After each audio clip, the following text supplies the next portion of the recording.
प्रिय दर्शकों नमस्कार। आचार्य सन शास्त्री चैनल पर आपका हार्दिक स्वागत। प्रिय दर्शकों, आज हम बात करते हैं देवउठनी प्रबोधिनी एकादशी के बारे में। कार्तिक माह में आने वाली शुक्ल पक्ष में एकादशी देव प्रबोधिनी एकादशी के नाम से, देवउठनी एकादशी के नाम से प्रसिद्ध है। इस दिन से विवाह शादियों का दौर शुरू हो जाता है। सबसे अहम बात यह है कि इस दिन तुलसी विवाह का भी मुहूर्त होता है। इस दिन चातुर्मास समाप्त हो जाता है। भगवान श्री हरि विष्णु अपने निद्रा से जाग करके और संसार का कल्याण करने के लिए आते हैं। सनातन धर्म में तुलसी को विशेष मान्यता दी गई है। यह हर जगह काम आती है।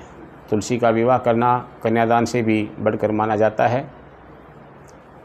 अब बात करते हैं कि क्यों होता है शालिग्राम के साथ तुलसी का विवाह और तुलसी की उत्पत्ति कैसे हुई, तुलसी का विवाह क्यों करना चाहिए, किन्हें करना चाहिए, ये जानकारी हम विस्तार से आज जानने की कोशिश करेंगे।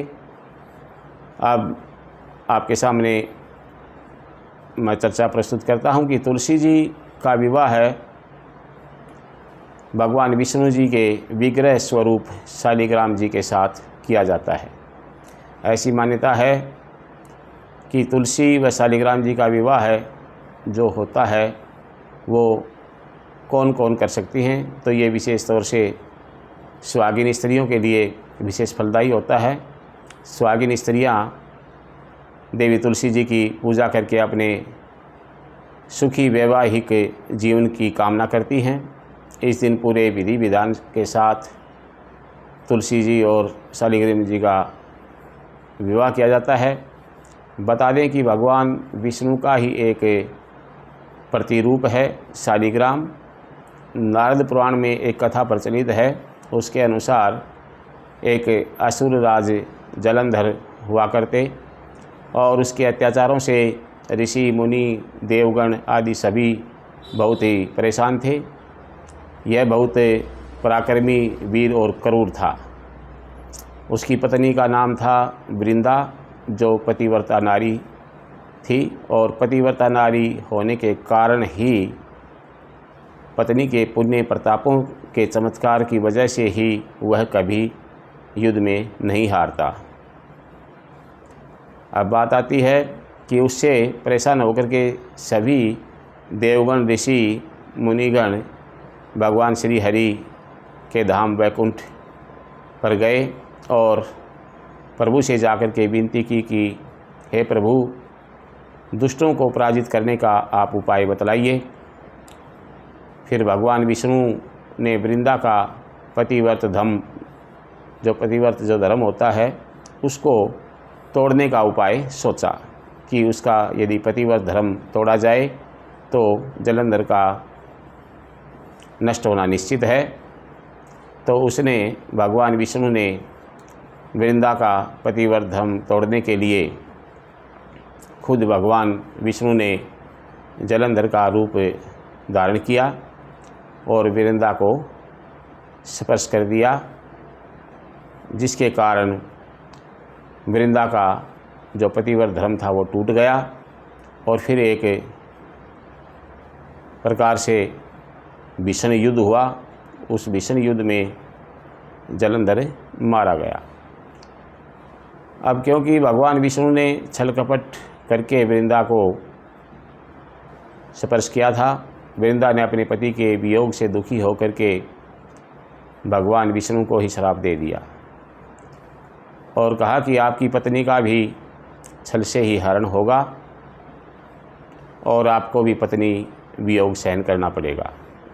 ये श्राप देने के बाद वह अपने पति जलंधर के साथ चिता की अग्नि में प्रविष्ट हुई, बैठ गई और जिसकी राख से तुलसी का पौधा उत्पन्न हुआ। इसकी तरफ सभी का देवताओं का भी ध्यान था कि वृंदा ही तुलसी का रूप लेकर के प्रकट हुई है। दूसरी तरफ वृंदा का पतिव्रत धर्म तोड़ने के कारण भगवान विष्णु को भी बहुत ही ग्लानि हुई।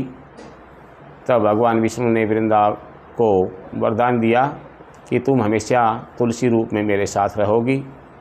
साथ ही यह भी वरदान दिया कि जो भी कार्तिक शुक्ल पक्ष की एकादशी को जो भी शालिग्राम स्वरूप में उनका विवाह तुलसी के साथ कराएगा, उसकी हर इच्छा व मनोकामना पूर्ण होगी।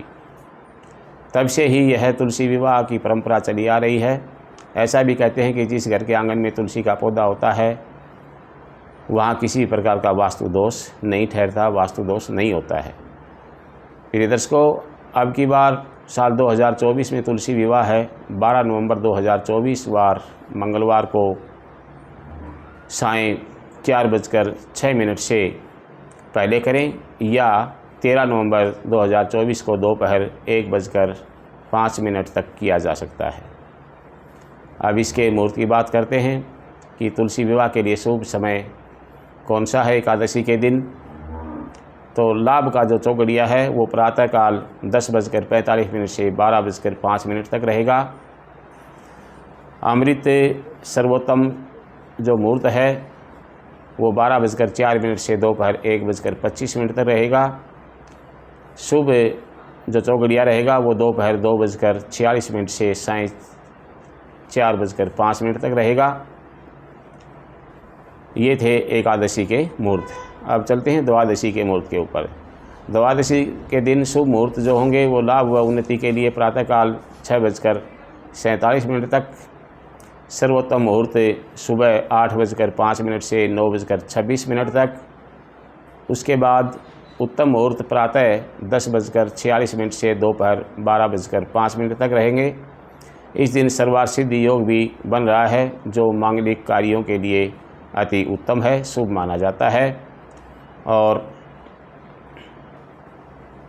इस प्रकार से प्रिय दर्शकों तुलसी जी उत्पन्न हुई और इस कारण से तुलसी जी का शालिग्राम के साथ विवाह किया जाता है। आशा है आपको ये वीडियो पसंद आई होगी और ये वीडियो अगर आपको पसंद आई है, ये जानकारी आपको पसंद आई है तो आप इस वीडियो को अधिक से अधिक शेयर करें, लाइक करें और चैनल को जिन्होंने सब्सक्राइब नहीं किया है वो सब्सक्राइब कर लें। बेल आइकन बटन को अवश्य दबाएं ताकि मेरे द्वारा दी गई महत्वपूर्ण जानकारी आप तक पहुंच सके। बने रहिए इसी प्रकार से। आप सभी को मेरी तरफ से नमस्कार।